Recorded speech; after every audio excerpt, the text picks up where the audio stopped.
Se cumplieron 120 días del inicio de la gestión de Javier Milei al frente de Argentina. ¿Qué análisis se puede hacer sobre las políticas que implementó hasta el momento? Bueno, para saberlo ya estamos en contacto con el periodista argentino Fabián Kovacic. Fabián, muchas gracias por atendernos. ¿Cómo va? Buen día. Fabián, lo decíamos, ya van 120 días desde que comenzó a gobernar Javier Milei. ¿Cuál es el análisis que podemos hacer de lo que ha sido su gestión hasta el momento? Y en principio, para ir dato contra dato, hay que decir que Milei está desarmando con la excusa de pagar al Fondo Monetario Internacional la deuda que tomó Mauricio Macri. Está desarmando todas las políticas públicas que hicieron gestiones anteriores. Me refiero incluso, te diría, gestiones como las de Raúl Alfonsín en la década del 80. La lucha contra la inflación en Argentina todavía tiene una deuda de resultados, porque en 4 meses no se han visto demasiados resultados. Pensemos en lo siguiente, uno de los llamados mentores del presidente Milei, Carlos Rodríguez, un economista ultra recontra liberal del Centro de Estudios Macroeconómicos de la Universidad de Lucema, plantea, es muy fácil tratar de bajar la inflación cuando liquidaste jubilaciones, bajaste los sueldos, congelaste salarios, levantaste un montón o cortaste un montón de presupuesto de instituciones como las instituciones educativas, la Universidad de Buenos Aires, por ejemplo.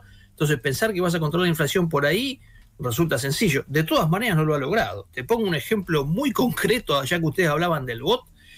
Yo doy clase en la Universidad de Buenos Aires, tema del que después, si querés, nos referimos. El viernes pasado, antes de entrar a la clase, estoy todo el viernes en la facultad, yo de 9 a 17. Dije, me voy a comprar unos bizcochos para tomar mate mientras doy clase. Voy al kiosco de la esquina, dije, me va a matar, porque comparado con el supermercado del barrio, y me mató. Me cobró 800 pesos un paquete de bizcochos.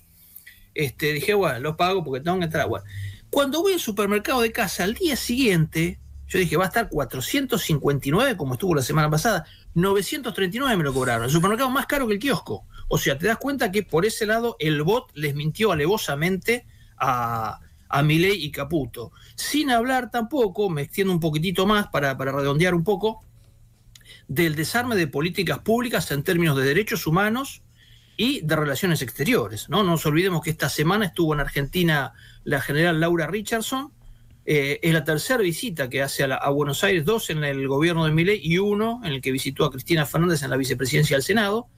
Y la Argentina efectivamente está entregando su política exterior a Occidente norteamericano, pues estuvo Laura Richardson acá, en febrero estuvo Anthony Blinken, el secretario del Departamento de Estado, y en marzo, fines de marzo, estuvo nada más y nada menos que el tristemente célebre director de la CIA, James Burns.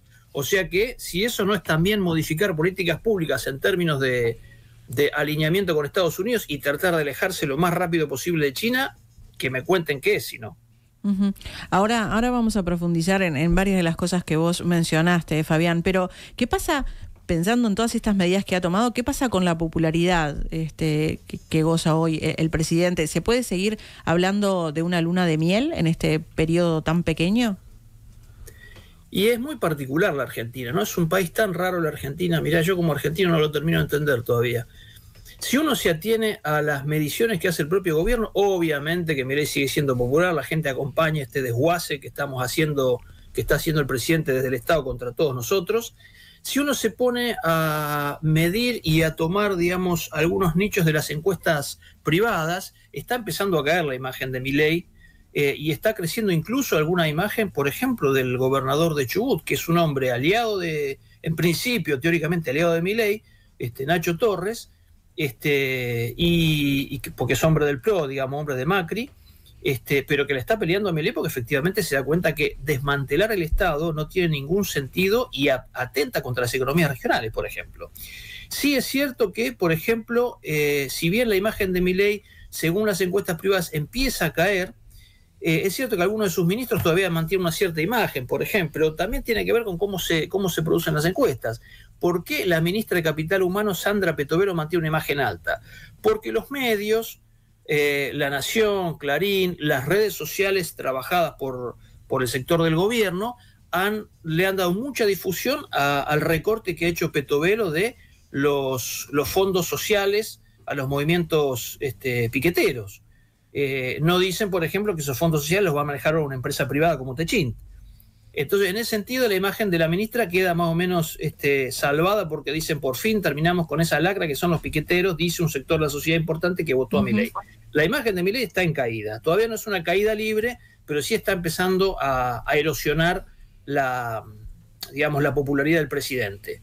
No por las medidas excéntricas que toma, sino porque efectivamente la gente se está dando cuenta que no llega a fin de mes, que con los aumentos planteados en los servicios públicos, que se van a notar muchísimo cuando venga el invierno, por ejemplo en mayo, junio probablemente, los aumentos del gas de un 300%, la tarifa de energía eléctrica, el agua, efectivamente la gente está viendo que no va a poder pagar ese tipo de tarifas, y que además en el supermercado y en la verdulería y en la carnicería del barrio los precios siguen aumentando. Fabián, un énfasis en el gobierno de Milei es su relación con Israel y Estados Unidos. ¿Qué significa para el país una relación tan cercana con estos dos países? Bueno, nos remite un poco al modelo original, que fue el del menemismo en la década del 90, ¿no? El alineamiento automático con Estados Unidos, las llamadas relaciones carnales con Estados Unidos, que pregonaba el entonces canciller Di Tella. El tema es que Milei está planteando un acercamiento donde prácticamente no hay ninguna contraprestación de parte de la potencia como Estados Unidos, digamos, ¿no? O sea, Milei plantea llevar la embajada argentina a Jerusalén porque sí. Plantea alinearse, permitir que ahora en mayo venga un portaaviones a hacer ejercicios militares en la Argentina porque sí. Digamos, el avión que le fue entregado a la Fuerza Aérea Argentina días atrás por Laura Richardson ya estaba planteado del gobierno de Alberto Fernández, o sea que lo que plantea Milei como un logro de política exterior ya estaba abrochado. Es un acercamiento en el que no tiene ningún tipo de beneficio en la Argentina concreto, y sí mucho beneficio para Estados Unidos. Plantear una base militar en Ushuaia, en Tierra del Fuego, más allá que esté en Ushuaia o no, estar con un país como Estados Unidos, parte de la OTAN, cerca de Malvinas, que acaba de firmar nuevos acuerdos, como denunció el ex ministro de Defensa Agustín Rossi, con Gran Bretaña, y tener el paso interoceánico entre Atlántico y el Océano Pacífico hacia Chile y hacia el resto del mundo, sin nada a cambio, no tiene demasiado sentido. Es unas relaciones carnales que vuelven a lo peor de los años 90, pero además mucho más bizarras. Fabián, te seguimos paseando por varias cosas que dijiste al principio, ¿no? Hablaste de que vas al supermercado y no sabes con qué precio te vas a encontrar, hablaste de suba de los servicios del Estado, hubo un fuerte ajuste, una contracción monetaria también fuerte. ¿Quiénes son los que se ven perjudicados por un lado, pero más allá de eso, quiénes se ven beneficiados con todo esto? Bueno, insisto en esto, voy a una fuente cercana al gobierno, el propio Carlos Rodríguez. El que está de fiesta en este momento es el mercado financiero. Digamos, los bonos están a la orden del día, y el hecho de que baje el riesgo país, tampoco bajó tanto el riesgo país, ¿no? Está en 1.200 y pico de puntos. Pero el hecho de que baje el riesgo país implica que la bolsa está de fiesta, los bonos argentinos son trending topic, el sector financiero está de fiesta. Los perjudicados, uno podría decir genéricamente, la sociedad en general. ¿Por qué? Porque, por ejemplo, hablábamos de la universidad. Mañana y pasado va a haber un paro de la Universidad de Buenos Aires en reclamo de presupuesto. Hace un mes se hizo un paro de todos los sectores de la Universidad de Buenos Aires y otras universidades nacionales reclamando un presupuesto extra, y le otorgaron un 70%. Un 70% que firmaron que lo iban a entregar, pero no lo entregaron todavía. O sea que las universidades siguen, como dijo Milei en noviembre del año pasado, cuando ya había ganado la elección en segunda vuelta contra Sergio Massa, con el mismo presupuesto del 2023, teniendo en cuenta que la Argentina tuvo una inflación del 200%. Por lo tanto, la Universidad de Buenos Aires, universidad en la que estoy dando clases yo ahora, tiene presupuesto para pagar salarios de docentes y no docentes hasta junio. Termina el primer cuatrimestre, digamos, del año, fines de mayo, junio, primer semana de julio, y se acabó la plata. Con el 70% que supuestamente el gobierno accedió a entregar a las universidades nacionales, no la UBA, a todas, estiramos la sobrevida hasta septiembre, octubre. No se va a terminar el cuatrimestre, no se va a terminar el año, no se van a tomar los exámenes finales, no va a haber presupuesto para servicios básicos, luz, agua, energía eléctrica, agua, servicios de seguridad para las facultades. Pensemos que la UBA tiene 13 facultades, y además pensemos que en la Argentina hay 131 universidades nacionales que dependen de la gestión pública del Estado. Muchas de ellas no me pidan números porque no los tengo en este momento, pero la UBA, por ejemplo, tiene a su cargo colegios secundarios. Digo, el Colegio Nacional de Buenos Aires es parte de la UBA. O sea, el presupuesto que va a la UBA no va solamente para las 13 facultades, va para pagar también los salarios de los docentes del Colegio Nacional de Buenos Aires. Y además la UBA tiene varios hospitales públicos, el Hospital de Clínicas, a la sazón, donde murió Horacio Quiroga en 1937, el Hospital Rofo, acá cerca de mi casa, por ejemplo. Hay varias instituciones que dependen, que son de la UBA, que son instituciones educativas secundarias y médicas. Son hospitales de referencia. El Hospital de Clínicas es un hospital de referencia nacional e internacional. Digo, para muchos países latinoamericanos el Hospital de Clínicas es un punto de referencia. Y ese presupuesto va a afectar directamente también a las prestaciones en esas instituciones. Las universidades nacionales están reclamando, la Universidad del Comahue reclamaba ayer que no tiene agua ni tiene energía eléctrica, o tiene para pagar la próxima factura, pero no la siguiente. O sea que los estudiantes no van a poder ni siquiera ir en Neuquén a las aulas y tener turno noche con luz eléctrica, porque no va a haber dinero para pagar eso. Y así todas las universidades nacionales. Segundo elemento, no solo la educación, también la situación de los jubilados. Estuvieron reclamando en el Parlamento, estaban planteando el gobierno una nueva fórmula de jubilaciones que le sacaba casi un 20% de la jubilación en términos anuales a los jubilados. Terminaron arreglándolo por decreto, porque efectivamente en el Parlamento eso no iba a pasar, pero pensemos además quiénes se perjudican, pero también quiénes son conscientes que se van a perjudicar: los representantes del pueblo. No lo iban a aprobar ni la izquierda, con sus 5 o 6 diputados, ni Unión por la Patria, que es la primera minoría, pero tampoco los dos grandes bloques que representan a la ala más cercana al oficialismo. Hacemos coalición y hacemos país federal, la coalición federal, y hacemos un país federal. Ninguno de los dos bloques más cercanos al gobierno quería aprobar eso, porque sabía que en sus territorios, en sus provincias, se desmoronaba la economía. O sea, los que pierden, perdemos todos. En el caso del aumento de tarifas, ganan las empresas privatizadas en tiempos de Menem. Digo, las empresas eléctricas, las empresas de agua. La empresa de agua es estatal en el caso a nivel nacional, y el conurbano bonaerense. En la provincia de Buenos Aires hay cooperativas que se están desfinanciando. A nivel telefónico lo mismo, digamos, también los grandes prestadores de esos servicios. O sea que los que pierden en definitiva es la sociedad completa. Fabián, ¿cómo evalúas la relación de Milei con otros actores políticos y sociales de Argentina?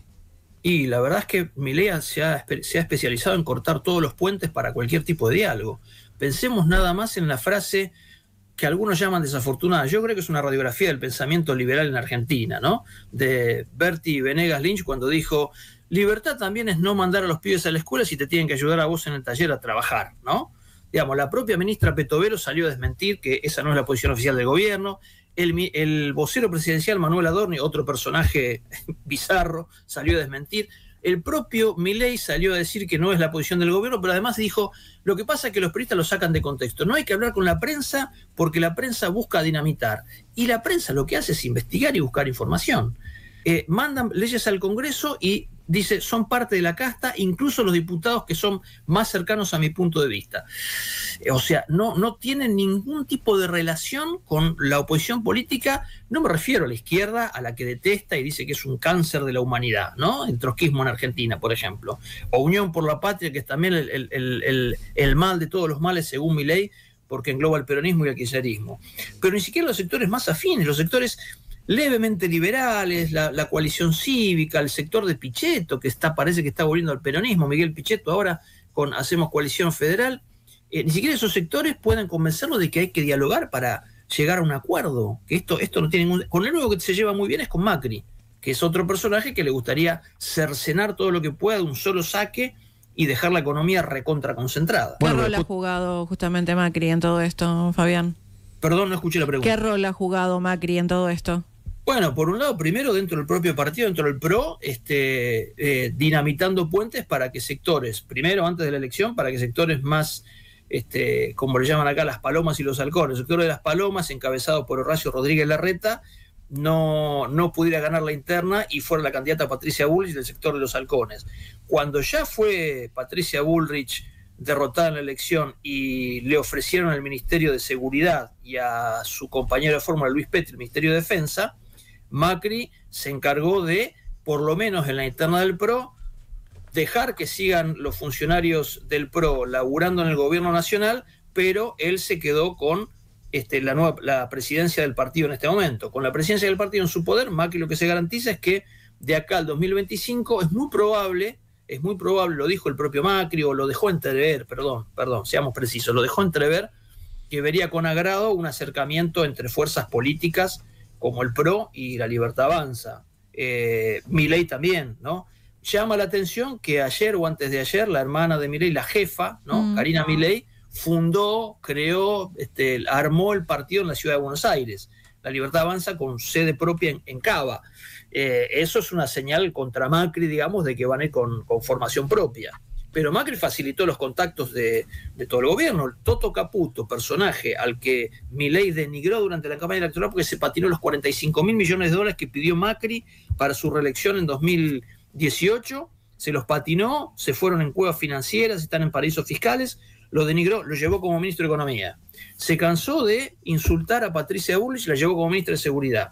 Le pegó a Luis Petri por elevación, porque era el compañero de fórmula de Patricia Bullrich, lo llevó como ministro de Defensa. Las segundas líneas del macrismo están dentro del gobierno, pero a carta cabal, digamos, no hay duda de eso. Igual, en beneficio de, hagamos una salvedad también acá, ¿no? Pensemos algo también. La Libertad Avanza no tiene cuadros propios, por lo menos no los tiene todavía armados. Y grandes sectores del peronismo de Santa Fe y de Entre Ríos se metieron al gobierno nacional, digamos, desideologizados completamente, a trabajar. El Ministerio del Interior que dejó Guado de Pedro, en este momento está plagado de sectores del peronismo de Santa Fe, el peronismo que perdió con Perotti, que ahora es diputado provincial en Santa Fe. Ese peronismo le mandó cuadros a Milei y están ahora en el Ministerio del Interior. O sea, es una cosa grande lo que están haciendo a nivel de desideologización. Pero el PRO, efectivamente, con Macri específicamente, ha trabajado muy fuerte para que los principales resortes económicos de la administración de Milei puedan ser controlados por él. Fabián, el sindicato de choferes de camiones de Argentina amenaza con hacer una huelga, paralizando la actividad del transporte de carga en buena parte del país, una medida que, si llega a concretarse, el gobierno considera que es ilegítima. ¿Por qué sería ilegítima? Y es complicado también, es parte de la Argentina, ¿no? El sindicato de choferes, con los Moyano a la cabeza, logró fines de febrero, marzo, después de negociar con las 3 cámaras empresarias de los propietarios de camiones y de flotas de camiones, logró un aumento del 45%, que es superior al índice inflacionario en la Argentina. El ministro Caputo, si bien los sectores de la Libertad Avanza, Berti Venegas dijo, libertad es que no mandes a tus pibes a la escuela si no querés, ¿no? Libertad es que las partes arreglen los sueldos que quieran. Bueno, arreglaron los sueldos que quisieron, arreglaron un aumento del 45%, cámaras empresarias y los trabajadores del sindicato de choferes con Moyano a la cabeza. El gobierno dijo no. El gobierno, de la mano de Toto Caputo, dijo no, nunca vamos a homologar un acuerdo entre partes que sea superior, que le gane a la inflación. Entonces el gobierno dice no vamos a homologar, no vamos a ponerle el gancho a oficializar un acuerdo donde ese 45% que supera el índice inflacionario sea el próximo salario de los trabajadores. Igual es un 45% desdoblado, 25% en marzo y 20% de aumento en el mes de abril. Moyano amenaza con hacer un paro, y desde la lógica de la Libertad Avanza tiene razón, porque si efectivamente el gobierno dice no vamos a oponernos a los acuerdos entre partes, ¿por qué no me homologás este acuerdo que acabamos de lograr? Porque lo logramos libremente entre partes. El gobierno se agarra de un sector, una pequeña fracción de las 3 cámaras empresarias que dice que no puede pagar esos salarios, entonces dice hay una pequeña parte que está en desacuerdo, por tanto no se puede homologar. Y es una trastada, digamos, ¿no? O sea, pensémoslo desde el punto de vista de la chicana política, es una trastada, porque, digamos, buscaron todos los medios para decir que eso no se puede homologar porque hay un sector que está en contra. Desde el punto de vista de los sindicatos, tienen razón en reclamar que si la libertad es acordar salarios, debieran homologarlo. Las consecuencias de un paro de camioneros, y sí, efectivamente, en un país que desde la década del 50 basó su transporte de carga con camiones, con rutas nacionales, con combustible, y la verdad que te paraliza el país de manera fuerte, digamos, ¿no? O sea, es como dijo Moyano, no va a volar ni siquiera una hoja, y es posible que pase eso, claro que sí. Fabián, cortita porque ya no nos queda más tiempo. Milei asegura que de acá a 6 meses la economía va a estar mucho mejor. ¿Qué reflexión te merece esto? Bueno, habría que ver los datos, ¿no? Por ahora los datos no dan que va a estar mucho mejor. Se supuso... Milei dijo en enero, dijo que para marzo iba a ser el peor mes y en abril iba a mejorar. Estamos en la mitad de abril casi y la cosa no ha mejorado. mañana y pasado hay paro en las universidades nacionales. El viernes, el INDEC, el Instituto Nacional de Estadísticas y Censos, que depende del Ministerio de Economía, pero que tiene cierta autonomía por suerte, va a dar su índice de inflación. El gobierno dice que va a rondar el 10%, con lo cual deja abierta la puerta que sea de 2 dígitos.